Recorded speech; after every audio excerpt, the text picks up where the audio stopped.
Hello everyone, welcome to Edutap. I am Tanushree. Students, phase 2 exam NABARD का over हो चुका है और अब हम बढ़ते हैं हमारे नेक्स्ट फेज की तरफ, that is the interview.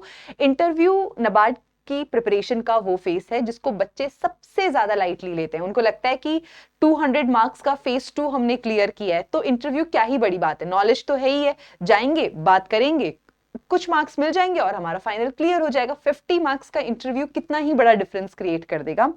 So students, first of all let me tell you कि इंटरव्यू क्यों इंपॉर्टेंट है, क्या डिफरेंस इंटरव्यू क्रिएट करने वाला है, और उसके बाद हम एक डिटेल्ड बात करेंगे कि आपको अपने इंटरव्यू फेस की प्रिपरेशन जो है वो किस तरीके से करनी है। ठीक है, देखिए सबसे पहले लेट अस अज्यूम ये एक हाइपोथेटिकल नंबर है और हमने मान लिया कि हमारी ओवरऑल जो कट ऑफ है ना वो गई है 170 मार्क्स। ठीक है, और जो फेज 2 की कट ऑफ थी वो गई है 130 मार्क्स। ठीक है, ये है हमारी फेज 2 की कट ऑफ और ये है हमारी ओवरऑल कट ऑफ। ओके, अब यहां पर ना दो कैटेगरी ऑफ स्टूडेंट्स होंगे। पहले वो जिन्होंने फेज 2 के अंदर ना बहुत अच्छा परफॉर्म किया है। ठीक है, let us assume they are scoring somewhere around 150 marks, और एक तरफ वो कैंडिडेट्स होंगे जिन्होंने ना बिल्कुल किनारे पे फेज 2 क्लियर किया। Suppose they are scoring somewhere around 135 marks. ठीक है, तो ये हमारे दो कैटेगरी ऑफ स्टूडेंट्स हो गए जिन्होंने जिनकी फेज 2 की प्रिपरेशन ये है। ठीक है, 150 मार्क्स और 135 मार्क्स।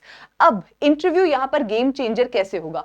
सपोज ये जो स्टूडेंट है, ठीक है, again let me tell you one more thing students, interview जो है यहां पर आप ये मत अज्यूम करके जाइए कि आउट ऑफ 50 30 35 तो सबको मिलते होंगे। बहुत से स्टूडेंट्स को 10 मार्क्स भी मिलते हैं, 15 मार्क्स भी मिलते हैं। नाउ अगर इस स्टूडेंट ने इंटरव्यू अच्छे से प्रिपेयर नहीं किया एंड ही और she is scoring somewhere around 15 marks, 165. So despite having performed really well in the interview phase, he is scoring only 165 and will not be able to qualify. On the other hand, if this person जिन्होंने phase 2 केवल एक brink पे clear किया था, ठीक है, अगर इन्होंने बहुत अच्छा परफॉर्म किया and he has scored somewhere around 40 marks in the interview, ठीक है, इनके बन गए 175 और इनका सिलेक्शन हो गया। ठीक है, phase 2 में एक नॉट सो गुड परफॉर्मेंस होने के बाद भी इनका फाइनल सिलेक्शन हो जाता है और इस स्टूडेंट का फाइनल सिलेक्शन नहीं हो पाता despite having performed really well in the phase 2।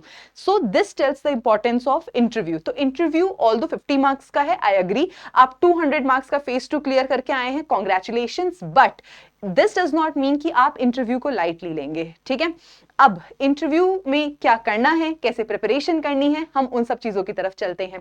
देखो, जब आप इंटरव्यू की प्रिपरेशन करोगे ना तो दो तीन ऐसी चीजें हैं जो आपको पहले ध्यान में रखनी है। ठीक है, it is like constructing a house but the foundation has to be really strong. So first let's talk about the foundation. पहली जो एक मिथ होती है ना स्टूडेंट्स के दिमाग में इंटरव्यू को लेकर के, वो ये होती है कि it is the personality which is going to be a game changer. ठीक है, एकदम ऐसे धांसू सी पर्सनालिटी होनी चाहिए। ठीक है, जाएंगे बैठेंगे, नबार्ड को भी लगेगा अरे आप आ गए, आप ही का तो इंतजार था। ठीक है, okay, I agree, personality matter करती है, आपकी आप किस तरीके से बात कर रहे हैं, आप अपने आर्ग्यूमेंट्स को किस तरीके से रख रहे हैं, ये सारी चीजें मैटर करती हैं। बट स्टूडेंट्स, इससे ज्यादा इंपॉर्टेंट चीज जो है ना वो है ऑनेस्टी। ठीक है, वहां पर आपकी ऑनेस्टी ज्यादा मैटर करेगी as compare to your personality. आपके बोलने का स्टाइल बहुत अच्छा है, आपकी इंग्लिश फ्लुएंसी बहुत अच्छी है, ठीक है, ये सारी चीजें ठीक है, लेकिन अगर आपकी पर्सनैलिटी में ऑनेस्टी नहीं है तो आप वहां सेलेक्ट नहीं होंगे। And let me tell you, NABARD is one of the most transparent organisations of this country. ठीक है, अब आपके दिमाग में ये चीज आ रही होगी तो मैम हम कौन सा झूठ बोलते फिरते हैं। ठीक है, कि आप बार बार कह रहे हो ऑनेस्ट रहना, ऑनेस्ट रहना, ऑनेस्टी तो है। देखिए, हम झूठ नहीं बोलते, आई एग्री, लेकिन जब हम एक टेंस सिचुएशन में होते हैं, जब हम चाहते हैं कि हमारा सिलेक्शन हो, जब हम चाहते हैं कि इंटरव्यू बोर्ड मुझसे इंप्रेस हो, ऐसी टेंस, ऐसी एंग्शियस सिचुएशन के अंदर बहुत बार हम अपने कुछ नेगेटिव साइड्स को हाइड करने की कोशिश करते हैं, हम अपने कुछ पर्सपेक्टिव्स को मोल्ड करने की कोशिश करते हैं। ठीक है, जो एक कहावत होती है ना, fake it till you make it. So we try to fake some of our perspectives, we try to fake some of our personality traits. ठीक है, ये जो फेकनेस है ना ये वहां नहीं चलेगी। ठीक है, और ये बिल्कुल भी नहीं चलेगी चाहे आप अपने आप को कितना भी स्मार्ट समझ रहे हो। आपकी उम्र कितनी होगी, 25 साल, 27 साल, जो लोग वहां इंटरव्यू ले रहे हैं ना इससे ज्यादा का उनका एक्सपीरियंस है वहां काम करने का। 2 मिनट में पकड़ लेंगे वो आपको, 2 मिनट, और 2 मिनट में बहुत ज्यादा बता रही हूं, यूं पकड़ लेंगे कि आप क्या झूठ बोल रहे हो, आप क्या छुपाना चाह रहे हो, क्या छुपाने की आप कोशिश कर रहे हो। ठीक है, तो प्लीज मेक श्योर कीजिए कि आप जो भी अपने पर्सपेक्टिव्स रख रहे हैं उन्हें ऑनेस्टली रख रहे हैं, ठीक है। Don't try to fake it, okay, otherwise you are not going to make it. उसके बाद में आती है हमारी दूसरी myth, that is the knowledge and attitude, ठीक है। अगेन नॉलेज एक ऐसी चीज होती है, नॉलेज के लेकर के लोगों के दिमाग में चीज होती है कि अगर बहुत अच्छे से सब कुछ पढ़ लिया है, सारी चीजें आती हैं, बहुत इंटेलिजेंट रहे हैं हमेशा से, बहुत अच्छे मार्क्स आते रहे हमेशा से, तो पर्सनालिटी टेस्ट में दिक्कत नहीं होगी। Again knowledge is a very important factor, I am not denying it, but more than knowledge what they are going to test in the interview is attitude. वो लोग जानते हैं कि आपके पास नॉलेज है, तभी आप इंटरव्यू तक पहुंचे हो, ठीक है। आपकी नॉलेज फेज 1 में, फेज 2 में टेस्ट हो चुकी है। So knowledge is something they are confident about, उनको आप पता है कि आपके पास नॉलेज है। वो जिस चीज पे आपको टेस्ट करेंगे ना, वो होगा एटीट्यूड। अब ये एटीट्यूड क्या है, एक एग्जाम्पल से बताती हूँ। जब मैं सिविल सर्विसेज के लिए प्रिपेयर कर रही थी ना, तो एक मैंने इंटरव्यू ट्रांसक्रिप्ट पढ़ी थी कोरा पे। तो वहां पर जो पर्सन थे, उन्होंने अपने डैफ के अंदर म्यांमार के बारे में कुछ लिखा था कि शायद पता नहीं उन्होंने वहां रिसर्च की थी या कोई कॉन्फ्रेंस अटेंड करी थी, समथिंग लाइक दैट। तो डैफ में कहीं म्यांमार का मेंशन था। इस वजह से उनके सिविल सर्विसेज इंटरव्यू के जो पहले 7 क्वेश्चंस थे, दे वर फ्रॉम म्यांमार। लिटरली पहले 7 क्वेश्चंस इंडिया से रिलेटेड ही नहीं थे, म्यांमार से थे। उस पर्सन ने लिखा कि मेरे दिमाग में चल रहा था कि मैं इंडियन एडमिनिस्ट्रेटिव सर्विसेज का पेपर देने, इंटरव्यू देने आया हूं या म्यांमार एडमिनिस्ट्रेटिव सर्विसेज का, ठीक है। और आप अज्यूम करके देखिए उस इंसान की हालत कि उनके सामने 5 लोग बैठे हैं, उनका इंटरव्यू ले रहे हैं और पहले 7 क्वेश्चंस का उन्हें आंसर नहीं आता, ठीक है। He was of course very tense, but let me tell you students, the panel it was not judging him on those 7 questions. वो 7 क्वेश्चंस उन्हें जज करने के लिए नहीं थे, वो उनका एटीट्यूड जज करने के लिए थे कि 7 क्वेश्चंस आंसर ना करने के बाद आप 8th क्वेश्चन को कैसे टैकल करते हो। सो this is what was being tested and this is what I meant by attitude, ठीक है। आपके सीवी के अंदर कुछ मतलब आपकी हॉबीज बहुत क्लियर नहीं है, या सपोज आपने आपका गैप ईयर्स हैं, आपका एकेडमिक रिकॉर्ड बहुत अच्छा नहीं है, इन सब चीजों को आप किस एटीट्यूड के साथ प्रेजेंट कर रहे हो। अगर आपको कोई क्वेश्चन नहीं आता इंटरव्यू के अंदर, कोई एक टफ टेंस सिचुएशन बन जाती है, उसे आप किस तरीके से हैंडल करते हो, ठीक है। ये सारी चीजें आपके एटीट्यूड के बारे में बताएंगी, ठीक है। So this is one thing which they are definitely going to test, attitude. तो जिन 2 चीजों पे आपको अपने इंटरव्यू की फाउंडेशन बिल्ड करनी है, that is the honesty and a very positive attitude, ठीक है।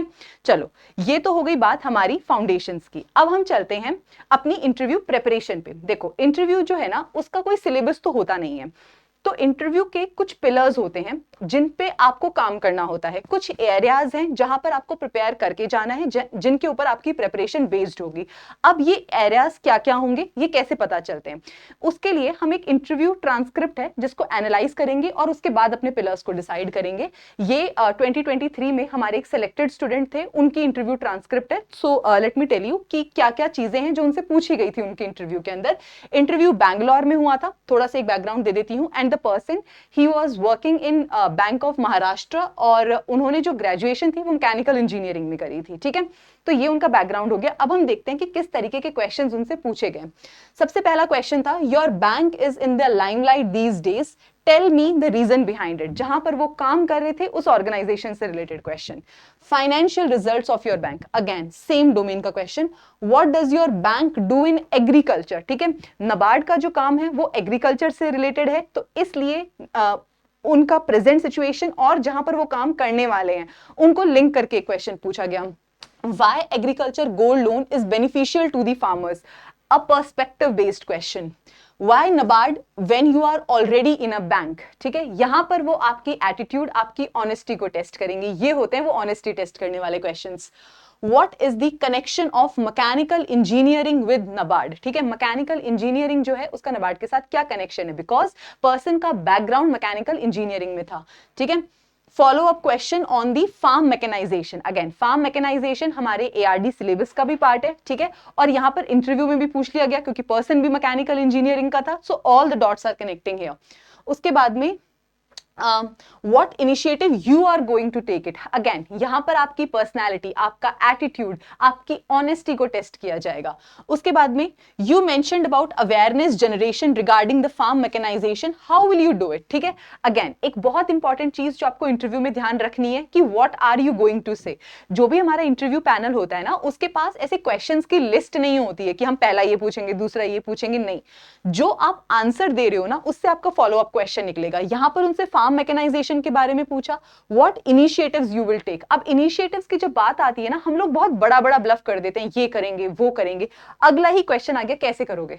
ठीक है, तो be very careful in what you are saying. आप अगला क्या वर्ड बोलने वाले हो. ठीक है, आप जो अगला वर्ड बोलोगे वही आपका क्वेश्चन होगा, तो अपने ही बिछाए जाल में मत फंस जाना. ठीक है, so be very cautious about what you are going to say. उसके बाद में which okay, you mentioned about extension and demonstration methods, which method will you choose. ठीक है, extension education again हमारे ARD syllabus का पार्ट है, तो person ने यहाँ पर अपनी नॉलेज को यूटिलाइज किया, वही इनिशिएटिव्स बताए जो उन्होंने पढ़े थे. ठीक है, बट द इंटरव्यू पैनल उन्हें पता था कि नॉलेज तो इसके पास है. Now let us check his perspective. ठीक है, कैसे करेंगे इस चीज को, तो यहां पर वो चीज टेस्ट हो गई. Follow up question on the CHC. CHC is the custom hiring centre, जो बेसिकली फार्म मैकेनाइजेशन वगैरह के लिए यूज होता है. So what happens in a CHC, who manages the CHC. ठीक है, अगेन इस तरीके के क्वेश्चंस वहां पर पूछे जाएंगे, और ये सारे क्वेश्चंस यहाँ पे फॉलो अप क्वेश्चन से निकल के आ रहे हैं. ठीक है, एक क्वेश्चन बोला, उसी से सारे क्वेश्चंस निकलते चले गए. ओके, उसके बाद में एक और चीज जो इंटरव्यू को लेके दिमाग में मिथ होता है कि इंटरव्यू एक बहुत ही टेंस सिचुएशन होती है, बहुत डरा के रखेंगे, ऐसा कुछ नहीं है. यहाँ पे ना उन्होंने एक बात लिखी है कि क्या हुआ था, तो उन्होंने जो आंसर दिया था कि मैं ऐसे ऐसे करूंगा, या मैं ये कि विलेजर्स जो होंगे वो ध्यान रखेंगे कस्टम हायरिंग सेंटर का. तो the ma'am, the lady panelist, she said mentioned about farmers at a village level. Madam laughed and said, if you hand it over to the villages, your CHC will not even take off. ठीक है, तो एक humour भी वो लोग create करके रखते हैं, आपको पूरा सपोर्ट करते हैं. उन्हें पता होता है कि you are a young candidate. ठीक है, आपका एक्सपीरियंस नहीं होगा शायद उस फील्ड के अंदर, तो ऐसा भी नहीं है कि आपको ऐसे हंटर लेके आपका इंटरव्यू लेंगे, नहीं. बहुत एक नॉर्मल सिचुएशन होगी, आपको डरना नहीं है, आप अपने से ज्यादा एक्सपीरियंस लोगों के साथ एक बहुत ही अच्छी कॉन्वर्सेशन करने जा रहे होगे. ठीक है, सो दैट इज इट. अब हम आगे देखते हैं, आगे उनसे क्या क्वेश्चन पूछे गए थे. Is your bank eligible for refinance. NABARD का एक जो सबसे मेन काम है ना, वो है रीफाइनेंस. नबार्ड डायरेक्टली कस्टमर्स के साथ डील नहीं करता, वो रीफाइनेंसिंग एक्टिविटीज में बहुत ज्यादा इन्वॉल्व होता है. तो रीफाइनेंस से रिलेटेड क्वेश्चन पूछ लिया गया था यहाँ पे. What are the sources of funds for your bank, which is the most convenient option for your bank, keeping in mind the cost of funds, refinance और market borrowings, right? तो आप जो काम कर रहे हो, आपका जो भी बैकग्राउंड है, उसके रिगार्डिंग आपकी नॉलेज यहाँ पे अच्छे से टेस्ट की जाएगी. उसके बाद में what is the interest rate in refinance? NABARD refinances to whom? About the priority sector lending, its percentage, its connection with the NABARD, right? So this was the entire interview. ये interview की transcript थी. अब इस पूरी transcript को analyse करने के बाद हमारे पास कुछ पिलर्स निकल कर आते हैं. ठीक है, और इन्हीं पिलर्स के बेसिस पे आपको अपनी प्रिपरेशन करनी है. ठीक है, सबसे पहला जो पिलर निकल के आता है ना, it is the डैफ, the detailed application form. आप जो डैफ भरेंगे, उसमें जो इंफॉर्मेशन फिल करेंगे, दैट इज द डैफ. दूसरा पिलर आता है अबाउट नबार्ड. नबार्ड क्या करता है, ठीक है, क्या रीफाइनेंसिंग एक्टिविटीज हैं, किस तरीके से नबार्ड काम करता है. ठीक है, इन सारी चीजों के बारे में आपको पता होना चाहिए. Third is the current affairs. क्या चल रहा है आजकल, आपका बैंक बहुत ज्यादा न्यूज में, याद है फर्स्ट क्वेश्चन जो था. ठीक है, सो करंट अफेयर्स. और करंट अफेयर्स यहां पर आपसे ना, जैसे जीए में या ईएसआई में क्वेश्चंस पूछे जाते थे, तो बहुत ज्यादा आपको परसेंटेज बेस्ड या बहुत ज्यादा डेटा हैवी क्वेश्चन शायद वहां ना पूछे जाएं, लेकिन आपका पर्सपेक्टिव जो होगा वो टेस्ट किया जाएगा कि ये क्यों हो रहा है, इसे कैसे ठीक किया जा सकता है. तो ये पर्सपेक्टिव जो है ये टेस्ट किया जाएगा. उसके बाद आती है नॉलेज. ठीक है, ऑफ कोर्स नॉलेज भी वहां पे टेस्ट की जाएगी. नॉलेज किन बेसिस पे टेस्ट की जाएगी? इकोनॉमी पे, एग्रीकल्चर पे, फाइनेंस पे. ये सारे कुछ मेजर टॉपिक्स हैं जहां पर आपकी नॉलेज टेस्ट होगी. Mannerisms and personality, handling the insecurities, ये दो और चीजें हैं, मेजरली आपके एटीट्यूड वगैरह से रिलेटेड है. अब हम बात करते हैं कि इन चीजों पर आपको कैसे काम करना है एक एक करके. सबसे पहले आता है detailed application form. Detailed application form जो है ना, ट्रस्ट मी 50% क्वेश्चंस वहां से होंगे. आपकी नॉलेज जो है, आपके पर्सपेक्टिव्स जो है वो आपके डैफ से पूछे जाएंगे, आपकी ऑनेस्टी जो है वो आपके डैफ में ही टेस्ट हो जाएगी। जब वो आपसे ये पूछेंगे कि वाई नबार्ड, ठीक है, अगर आप बहुत ब्लफ कर रहे हो कि I believe in the moral values, I do this that, ठीक है, मुझे तो पैसे से कोई मतलब ही नहीं है, मुझे तो बस समाज सेवा करनी है, उन्हें पता चल जाएगा कि आप ब्लफ कर रहे हो। ठीक है, हम सबको पैसे से मतलब होता है, टेल इट। ठीक है, जो भी आपका रीजन है ऑनेस्टली उन्हें बताइए। ठीक है, so this is how they are going to test your DAF. उसके बाद एक और चीज ऑनेस्टी की मैं बता देती हूँ, जो आप डैफ में लिखेंगे वहां पर हॉबीज वगैरह के बारे में पूछा जाता है। कोई भी हॉबी जो है वो फेक करके वहां मत बताना, वो क्रॉस क्वेश्चन करके 2 मिनट में पता लगा लेंगे कि ये हॉबी सिर्फ फॉर्म भरने के लिए लिखी गई थी या ये एक्चुअली में भी हॉबी है। ठीक है, गली क्रिकेट खेलते हो तो क्रिकेट को हॉबी मत लिख देना। ठीक है, नॉलेज भी होनी चाहिए उस चीज के बारे में। उसके बाद में show some respect to the DAF, अपने डैफ को बहुत ध्यान से आपको फिल करना है। ठीक है, जब यहां से आपके एजुकेशन के बारे में आपसे पूछा जाएगा, ठीक है, एकेडमिक जैसे यहां पर पूछा गया था, तो एकेडमिक में आपको एक क्रोनोलॉजी में चलना है। पहले 10th के बारे में बताइए, फिर 12th के बारे में बताइए, फिर ग्रेजुएशन के बारे में बताइए। तो बहुत ध्यान से आपने अपना डिटेल्ड एप्लीकेशन फॉर्म फिल करना है। एक एक वर्ड के बारे में आपको श्योर होना है, क्योंकि डिटेल्ड एप्लीकेशन फॉर्म का एक एक वर्ड आपका एक प्रोबेबल क्वेश्चन होगा इंटरव्यू के अंदर। ठीक है, सपोज आपने अपने होम स्टेट के बारे में लिखा है कि आई एम फ्रॉम राजस्थान, आप तैयार रहिए कि राजस्थान के एग्रीकल्चर से रिलेटेड क्वेश्चन भी वो आपसे पूछ सकते हैं। नबार्ड राजस्थान में क्या कर रहा है, इससे रिलेटेड आपसे किसी भी चीज पर आपके डैफ से क्वेश्चन बन सकता है। ठीक है, तो आप अपनी डिटेल्ड एप्लीकेशन फॉर्म को फिल करते वक्त अटमोस्ट अटेंशन पे कीजिए कि क्या आप लिख रहे हो, ठीक है, और क्या आप उसे जस्टिफाई कर पाओगे। तो इस अकॉर्डिंग आपको अपना डैफ भरना है। Avoid common mistakes in डैफ, plus prepare 100+ questions on डैफ। ठीक है, डैफ पे आपको सबसे ज्यादा क्वेश्चंस प्रिपेयर करने, ब्रेनस्टॉर्मिंग कीजिए, ये बोलूंगा तो ये पूछेंगे, ये बोलूंगा तो ये पूछेंगे, ये सारे क्वेश्चंस आपको प्रिपेयर करके रखने हैं। This is DAF is one of the most important things you have to prepare, specially अपने डैफ के अंदर जो आप अपना वर्क एक्सपीरियंस लिख रहे हैं और जो आप अपना एकेडमिक्स के बारे में लिख रहे हैं। एकेडमिक्स एंड वर्क एक्सपीरियंस, ये दो वो चीजें हैं जो आपको सबसे ज्यादा अच्छे से प्रिपेयर करनी है as far as your DAF is concern. ठीक है, चलो अब आगे चलते हैं। दूसरी चीज आती है जो आपको सबसे अच्छे से प्रिपेयर करनी है, दैट इज अबाउट नबार्ड।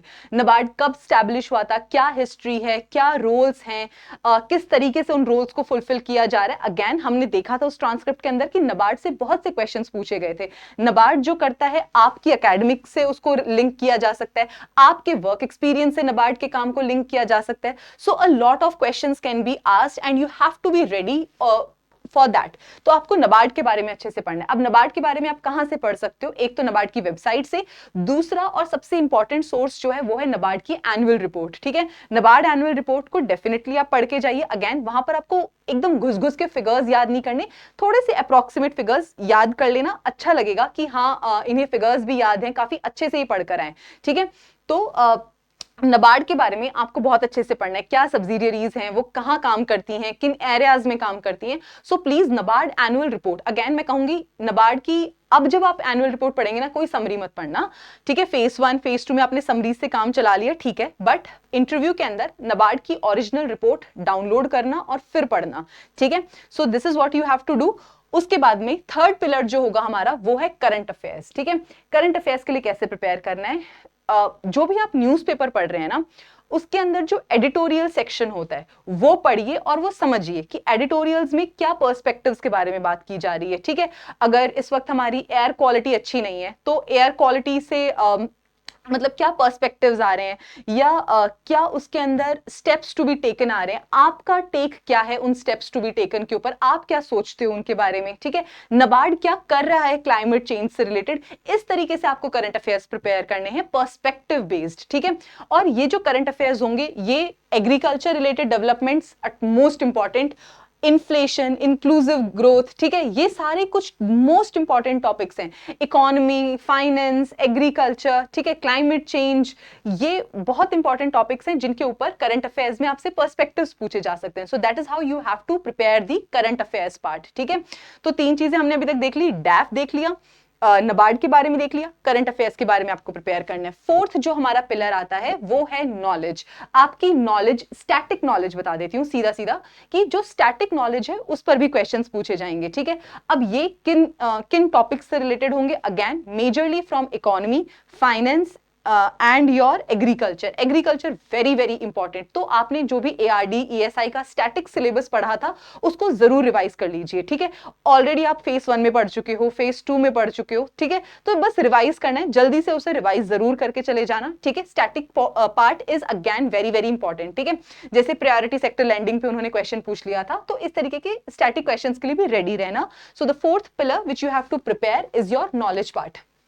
आगे चलते हैं कि किस तरीके के क्वेश्चंस पूछे जाएंगे। अगेन मैंने बहुत डिटेल में इस चीज को बता दिया है ऑलरेडी, तो I am not going to ponder upon a lot on this thing. तो मेन प्रॉब्लम्स की, इंडियन इकोनॉमी की मेन प्रॉब्लम्स क्या हैं, एग्रीकल्चर की प्रॉब्लम्स क्या हैं, again a lot of questions can be asked, ठीक है। उसके बाद आगे चलते हैं मैनरिज्म्स। तो अब तक हमारी जो प्रिपेयर वाली चीजें थी, ठीक है, जो आपको पढ़ के प्रिपेयर करनी है, वो हो चुकी हैं। अब हम बात करते हैं कुछ पर्सनालिटी ट्रेट्स के बारे में। Again mannerism is very very important, ठीक है। घर में जब कोई रिश्तेदार आता है या हम किसी के घर जाते हैं, सामने वाला हमें कैसे ट्रीट करता है, इस बात से हमें उनकी पर्सनालिटी के बारे में बहुत कुछ पता लग जाता है। So again you have to be very cautious, not very cautious but you have to be very attentive about your mannerisms. आप किस तरीके से एंटर करते हैं, आप किस तरीके से ग्रीट करते हैं, आप किस तरीके से बैठते हैं, ये सारी चीजें बहुत इंपॉर्टेंट। अगर आप ऐसे गिर गए जाके चेयर के ऊपर तो ऑफ कोर्स अच्छा नहीं लगेगा, ठीक है। सो इस तरीके की जो चीजें हैं उनका आपको पूरा ध्यान रखना है कि आपके मैनरिज्म्स क्या हैं, ठीक है। मैनरिज्म्स के अंदर ड्रेसिंग सेंस भी एक बहुत इंपॉर्टेंट पार्ट है। अगेन आपको कोई ऐसे बहुत महंगा सूट या बहुत महंगी साड़ी सिलवाने की कोई जरूरत नहीं है, ठीक है, उसके बिना भी काम चल जाएगा। ड्रेसिंग सेंस का यहां पर मतलब है कि डिसेंटली ड्रेसअप होके जाना, ठीक है। अगेन जब हम किसी भी इंसान से मिलते हैं, उनका ड्रेसिंग सेंस हमें उनके बारे में बहुत कुछ बता देता है, उनको देख के हमें पता चल जाता है। Again there is a saying कि आपको अगर कभी भी अपने लिए कोई लड़का पसंद करना, उसके हाथ देखिए, ठीक है, बहुत कुछ पता चल जाता है। आपके नेल्स कैसे कटे हुए हैं, ठीक है, everything about you is going to indicate a lot. So अपने ड्रेसिंग सेंस के ऊपर अगेन आपको बहुत पैसे खर्च नहीं करने, but you have to be a decently looking person. आप किस तरीके से एंटर करते हैं, आप कैसे आई कॉन्टैक्ट बना के रखते हैं, ठीक है, again that tells a lot about your confidence. उसके बाद में सिटिंग पोस्चर कैसा है, हैंड मूवमेंट्स कितने ज्यादा कर रहे हैं, थोड़ा बहुत चलता है, ऐसे ऐसे ऐसे मत करने लग जाना, ठीक है। उसके बाद में आता है डिसअग्रीइंग विद द इंटरव्यू। ये एक ऐसी चीज है जिसके बारे में आपको ध्यान रखना है। बहुत बार वो ऐसे ट्रैप क्वेश्चंस पूछ लेते हैं। अगेन आपकी ऑनेस्टी, आपका एटीट्यूड चेक करने के लिए वो कहेंगे नहीं नहीं मेरे तो ये वाले व्यू पॉइंट्स हैं, शायद उनके वो व्यू पॉइंट्स ना हो, लेकिन वो आपका एटीट्यूड, आपकी ऑनेस्टी वहां पर चेक कर रहे हैं कि क्या आप किसी के साथ डिसएग्री कर सकते हैं, क्या आप उनको काउंटर आर्ग्यू कर पा रहे हो, ठीक है, do you have a personality और a perspective of your own और नॉट, ठीक है। तो वहां पर आपको अगेन ऐसे नहीं कहना कि नहीं नहीं सर ये आप क्या कह रहे हो, you have to be very politely से कि sir you are right in your opinion but I have a slightly different opinion as of now, or I'll study more about it or something like that. That is how you have to tackle the situation. अगर आपको literally लग रहा है कि नहीं यार ये चीज ये गलत बोल रहे हैं, ये ऐसे नहीं हो सकती, तो प्लीज say it there, ठीक है। वही आपकी ऑनेस्टी होगी कि नहीं यार इस चीज के साथ तो मैं एग्री नहीं करती, वही आपकी पर्सनैलिटी होगी, वही आपके पर्सपेक्टिव्स होंगे जो वो टेस्ट करेंगे। उसके बाद में हाउ टू से आई डू नॉट नो, बहुत से क्वेश्चंस का आंसर वहां आपको नहीं आता होगा, ठीक है। तो ऐसा भी नहीं करना कि उन्होंने क्वेश्चन बोला और आपने कह दिया नहीं सर नहीं आता, नहीं सर नहीं आता। इसका ये चीज ना ये इंडिकेट करती है कि शायद आप कोशिश ही नहीं कर रहे हो, आप एक गेस वर्क भी नहीं कर रहे हो। और ऐसा भी नहीं करना कि आप ब्लफ कर रहे हो कि शायद सर ये होगा, नहीं, you have to be very politely से कि sir I will take 5 seconds to think, ठीक है। नहीं आता तो आप बोल सकते हो कि sir sorry I am not sure about it और I am making a guess. और अगर बिल्कुल भी नहीं आता तो आप बोल सकते हो कि sir I'm sorry, I don't know. I'll go back and read more about it. ठीक है, तो इस तरीके से आपको इन क्वेश्चंस को डील करना है। उसके बाद में आता है हमारा next pillar which is the handling insecurities. हम सबके डैफ में कुछ ना कुछ इनसिक्योरिटीज होती हैं, ठीक है। अगर आप एक बहुत अच्छे कॉलेज से नहीं हो, आपके एकेडमिक्स में बहुत अच्छे मार्क्स नहीं है, आपने पहले किसी और एग्जाम के लिए प्रिपेयर किया, ठीक है, आप सिविल सर्विसेज की तैयारी कर रहे थे, नहीं सिलेक्शन हुआ, गैप ईयर्स आ गए, ठीक है, इन चीजों के ऊपर वो आपसे क्वेश्चन पूछ सकते हैं। बट अगेन आपको इन क्वेश्चंस को ऐसे नहीं लेना है कि अरे ये मुझे चैलेंज कर रहे हैं या ये मुझ पर सवाल उठा रहे हैं, नहीं, they are just curious to know about you, ठीक है। वो आपके बारे में जानना चाहते हैं कि ये गैप क्यों आया, ठीक है। आप ऑनेस्टली बता दीजिए कि ये रीजन था, इस एग्जाम के लिए प्रिपेयर किया था, ये नॉलेज मिली, और मतलब जो भी आपका रीजन है, जो भी आपका वैलिड रीजन है, वो आप वहां पर ईमानदारी से बता दीजिए।